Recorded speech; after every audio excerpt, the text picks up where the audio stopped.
And we now go to the business review with TVJ's Dashan Hendricks, who continues to look at the proposed ban on plastics. The ban on plastic bags to take effect on January 1 will affect FlexPack.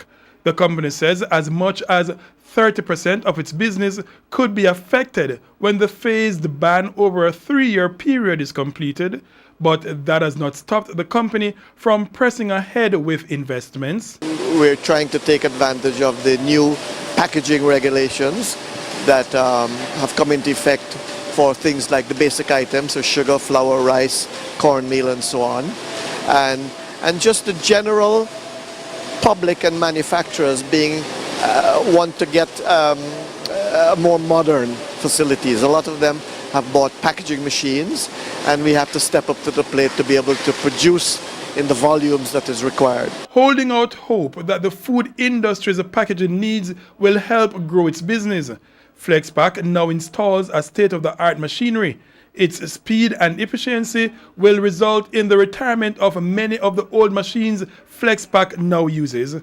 The cost, $80 million. Not by any means, maybe not as large as some other companies, but for us, FlexPack, it's a big investment.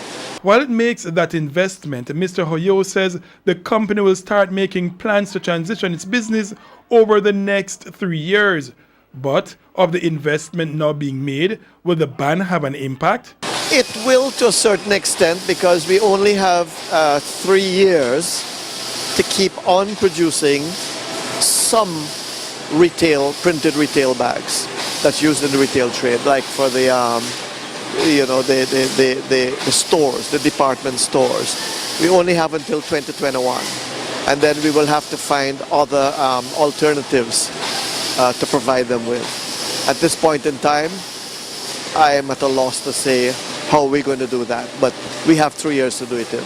No doubt, still uncertain times. For the Business Review, I am Dashan Hendricks.